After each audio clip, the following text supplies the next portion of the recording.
Inspiring interviews with today's top landlords. This is the Rental Income Podcast. And now, Dan Lane. Anna and Tessa, before you started buying rentals, did you have any big concerns? My concerns were I'm a busy professional. I'm working full time and I had a little baby. So I was really concerned about having the time to manage it. So setting up systems that would allow me to manage it on the side were really important to me in getting started. Didn't have many concerns. I'm definitely not handy, but I do have a great handyman that was there looking at the property with me. Anna and Tessa are not business partners that are teaming up to buy rental properties. They're friends that are separately building out their own rental portfolios. They live in different cities. They have different strategies, but they come together to encourage and help each other as they continue to grow their rental portfolios. On the show today, we're going to hear how they're doing it and how they're building out their rental portfolio without a lot of time. They're both very busy and without any handy skills. Joining us on the show today is Anna McGrath and Tessa Muir. We'll take a quick break to thank our sponsors. We'll come right back and we'll talk to our guests. It's a lot of work to find a really good rental property. And when you actually find that property, you want to make sure you're working with a lender that can get that loan closed. The lender that I recommend is Chaley Ridge from Ridge Lending Group. She's a nationwide lender, and her specialty is helping investors finance rental properties. She has a ton of loan programs, and she can find something customized to you for your situation. If you want to find out more or you're ready to get started today, just go to ridgelendinggroup.com. That's RIDGE lendinggroup.com, NMLS 42056. Rental Income Podcast. Tessa, when did you start investing in rental properties? So I've been investing for just over 7 years. I had my first baby and was on maternity leave, and I had been researching this for years, truly, just like how do people make money that makes more money?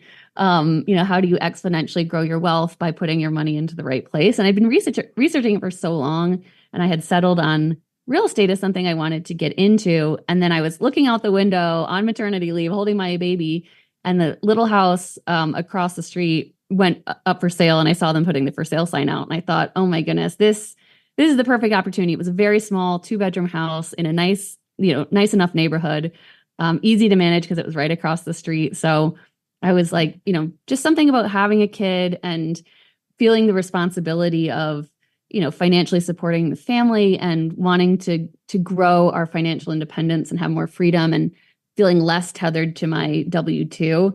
I just marched over there and got that first property, and it started to snowball from there as I started to pull equity out and refinance and repeat.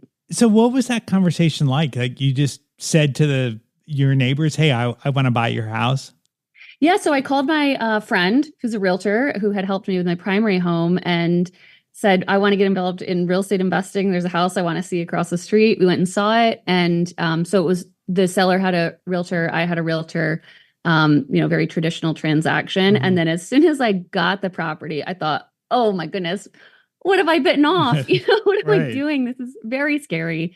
But you learn as you do, right? So I learned what to look for in an inspection just by doing it. And I learned, what some of the pitfalls were and how to improve the property and what stores were easy to schedule repairs and installations through.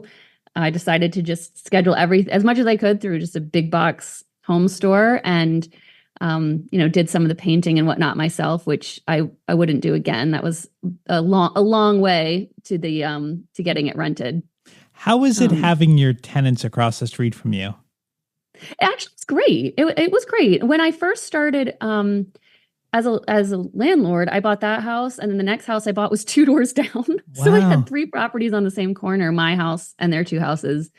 And it was great because I was self-managing. They knew who I was. I knew who they were. Had a very neighborly relationship.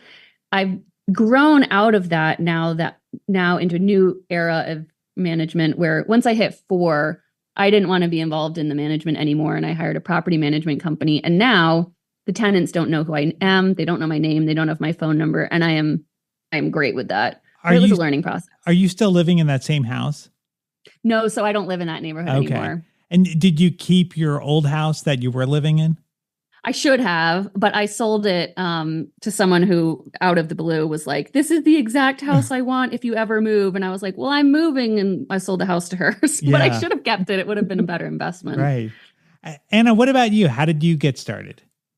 So we got started about 10 years ago while I was still working full time, and bought our first triplex and just fell in love with owning property and how easy it was with the correct systems in place and processes. And held that for about a year while looking for more property over that time.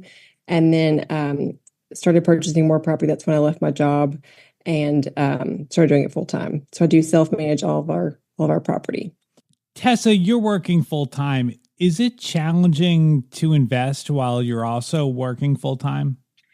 It is, yes. So I found when I was researching and learning all about wealth creation and investing strategies and real estate, that a lot of the methods were geared towards people who had a lot of time but not steady income. And I felt like my situation was the opposite, where I had steady income through my job, but I really didn't have any time. So I had to kind of cobble together the resources that I could through podcasts and books and YouTube and whatnot to try to figure out, is it even possible for a busy professional without handy skills to get involved in long-term real estate investing? And figured out it actually is. Yeah. Yeah, I mean, that's really the great thing with rentals is that it really is like whatever skills or whatever you can put into making a deal work, you can make work. So for Anna, were you kind of coming from the same place when you were thinking about getting started? Yes, I was working full time for an investment bank and didn't have the time or the skills to get in there and kind of do DIY. Like you hear a lot of podcasts that are so intriguing with numbers there. So Yeah. I think getting the right team and the approach to buying the property and getting all that in order before you make the offer and move forward. So it sounds like both of you weren't looking for full gut rehabs. You were looking for properties that maybe just need a little bit of love to get rented out. That's right. Yeah. For me, for my strategy, I've looked for things that need a refresh. So I looked for opportunities to add value by refreshing properties that were in nice enough areas, but that were kind of a little bit ugly houses that could be fixed up with some simple landscaping, paint, flooring, lighting, and new appliances. And so those added a lot of value by kind of making it look and smell fresh and new to command better rent prices and force some appreciation, but not actually moving walls or finishing unfinished spaces. So the relationship that you two have, is it really just you're kind of encouraging each other to get going, or if you run into a roadblock, you're just kind of helping or maybe helping the other person talk through it? Yeah, that's exactly right. So yeah, Anna and I share a best friend that she went to high school, I went to college with, and we met through her about 10 years ago when both of us were at the very beginning of our investing journeys. And neither of us had met another young professional female who was interested in getting into specifically rental properties. And so we just gravitated towards each other and started sharing resources and information and cheering each other along as we went over the last decade into our investing careers. Yeah, I mean, that really makes it so much easier when you have someone there to support you and help get you going. So let's talk about your portfolios. Can you tell me what they look like? Sure. Anna, you want to go first? We have roughly 30 doors, and we have a mix of short and long-term tenants, and all of our properties are multifamily. So we sold all of our single family over the last several years, the majority of it really when prices spiked around the COVID time. My properties, I've got 10. I've got 3 commercial properties that are owned by an LLC associated with my day job. The company that I work for, the partners in that company have invested in 3 commercial spaces that our office operates out of. And then I have an individual partner that I've invested in 2 long-term single-family rentals and a vacation rental. And then on my own through an LLC, I have another 4 long-term single-family rentals. So it sounds like you have different strategies in the types of properties you're buying. That Anna, you've got a lot more multifamily, and Tessa, it seems like you're more interested in single family. Yeah, that's exactly right. Yeah, mine are all single family except for the 3 office spaces, and Anna's are primarily multifamily. Mine are all long-term other than the 1 vacation rental, and Anna's are a mix of short-term and long-term. But it's interesting because our strategy for getting the properties and managing the properties and improving them and seeing equity build out of them is pretty much exactly the same. Wow. So it's interesting how you can take the same strategy and apply it to whatever is available that makes sense in your area that you're interested in investing in. Is there any friendly debate over what's better, a multifamily or a single family? Yeah, I mean, I know for me, my debate is, am I looking for more cash or am I looking for more slow equity that's easier to manage? The more cash definitely comes from the short-term vacation rentals. My 1 vacation rental has a better daily cash return when it is occupied, but it's so much more management. And because it's a seasonal lake house, there's so much more vacancy that I'm seeing. My preference is still for the long-term, in my area, single-family rentals because they are occupied more and the equity is really, really growing every month as the tenants are paying the mortgage down for me and the property is appreciating slowly over time. At this point, they're basically on autopilot, and I have a great property manager that oversees the daily repairs and whatnot. So talk to me about your strategy. So you said that you have a similar strategy to acquire properties. Like what are you doing? So for me, for acquiring properties, I'm taking a very traditional route that you would take, similar to buying your own property for your own self to live in. I'm going to a community-based lender, so who's not at a giant bank, but is an individual person that I know that I could recognize on the street, and he calls me periodically to check in on my investing strategies and whatnot. He's the same guy that I get my personal mortgages through when we move our personal house. So I'm going to him saying, hey, I'm looking to acquire another property. Can you let me know if I'm pre-approved for a certain amount? He relooks at my finances and says, yep, here's a number that you can go with. And then I'm getting 20% down, individual personal mortgages on these properties. And then once I acquire them, I am transferring them into the name of my LLC. And then I'm placing tenants in them and watching the tenants pay down the mortgage debt while the property appreciates. And then I'm either refinancing or just letting that gap grow so that I don't have to mess with raising the rent too much. And Anna, you're doing the same thing? Yes, similar. So I'm using a community bank here in Arkansas, and my banker actually also has rental property, and so very knowledgeable. He's also been a great mentor, but just getting that same traditional financing route, except for one property that's over 4 doors. So if it's over 4 doors here in Arkansas, you have to get it cannot be a fixed rate mortgage. So we have a balloon mortgage on that property. And so everything that you guys are buying, you're saving up 20%. And when you have a down payment, then you're buying a property? For me, yes, that's what I'm doing. I'm doing a mix. Some properties I'll buy that are, post renovation will be higher in value, so I don't have to put as much down because typically I'll go in and do some remodeling on the front end, especially for the multifamily. But then some others putting the traditional 20% down. It's hard to find deals today. How have you guys found your properties? I'm finding them on Zillow. They are listed on the MLS.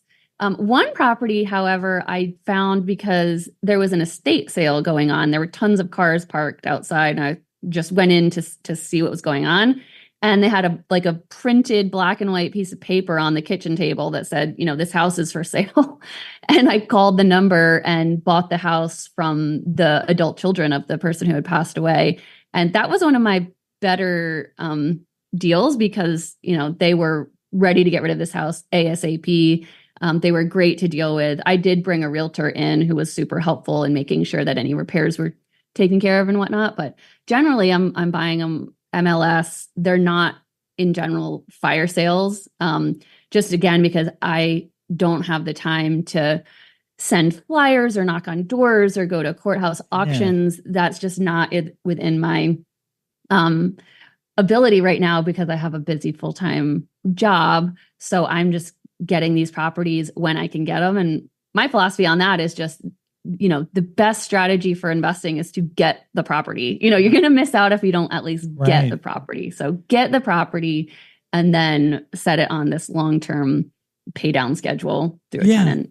I mean, that makes so much sense because your time is best spent working at your job. That's where you're going to get the best bang for your buck, where if you are spending a lot of time finding deals and doing whatever you've got to do to dig up deals to maybe save a little bit of money, it just doesn't make sense with your busy schedule. Right. And so Anna, are you kind of following the same thinking? Yeah. So part of it has been from the MLS. And then part of it, I just call for rent signs that are around current property that we own. We kind of have a market that we want to stay in, which is near the medical center here in Arkansas. And so I'll just call for rent signs or keep in touch with any owners that I know are, potentially aging out of owning the property, or there's a reason to potentially sell in the future. So that's kind of how I found my properties. Now, you're doing Airbnb with some of your units. So tell me how you have that set up. Yes. So we have about 5 Airbnbs, and really the way we got into it was during COVID when prices were so high, we weren't purchasing anything. So I thought, well, we should just continue to reinvest in our properties. So I started redoing more kitchens and bathrooms within existing multifamily, and then looked at the rent numbers for kind of what I was spending and thought, I don't know if I can collect this in long-term rent. So tried furnishing one, and it was a huge success. And so from there, I did 3 more in that building, and then have another building that's a 2-bedroom that we also have as a more of a midterm furnished rental. But it was a lot of work on the front end. But now once you have a good team in place and systems, it's pretty much can be on autopilot. So you have a building and you're renting out one of the units Airbnb, and then the rest of them are regular tenants? So one building is a 6-unit apartment complex. 3 of the apartments are Airbnbs, and 3 are long-term tenants. Okay. So I kind of have a mix of mixed use there. And how does that work out? Like, have there been any issues mixing your short-term renters with your long-term renters? We haven't had any issues yet. I think we do have a parking lot, and there can be some confusion as to which parking spot they should be in. But besides that, it's been pretty easy and seamless. So would you say that building is profitable because of the Airbnb? Like, that extra cash, does it help make that building just that much more profitable? I guess, or would the numbers on that building work if you didn't have Airbnb? The numbers on the building would work if I didn't have an Airbnb. So we bought the property with it only being long-term rent at a really low rent level, which was the existing owner's rent levels, and made sure those numbers worked with our loan and what we're putting down. But the Airbnb definitely makes it a lot more profitable, and I think worth a lot more as well. I think one of the biggest risks with Airbnb right now is there's so much local legislation being talked about. Like, a lot of communities just don't like Airbnb. Like, is that a risk in your area, or is that something the local government is talking about? So it was in discussion for around 2 years, and they finally took some action and put in rules and regulations and required rezoning. And I went through that process roughly 9 months ago, and was one of the first in the city to do that and got it approved. But again, mine are more multifamily, and they're nestled not in the middle of single family. They're on more of the outskirt towards more restaurants, businesses, shopping areas. If you want to learn more from Anna and Tessa, and you are a busy executive women, they put together a training class that walks you through their whole system. I've got a link to it on my website. You can check it out at rentalincomepodcast.com/episode 479. I'd like to thank Chaley Ridge from Ridge Lending Group for sponsoring today's episode. If you're looking to buy a rental property, whether you're just getting started or you want to add to your portfolio, reach out to Chaley. She's a nationwide lender. She has a ton of different loan programs, and she can find something that'll work for you in your situation. If you want to find out more or you want to talk to Chaley personally, just go to ridgelendinggroup.com, NMLS 42056. Thank you so much for checking out the podcast today. Make sure you follow the podcast. All you have to do is hit the follow button on whatever podcast app you're listening to, and you'll get notified every time I put out a new episode. My name is Dan Lane, and this has been the Rental Income Podcast.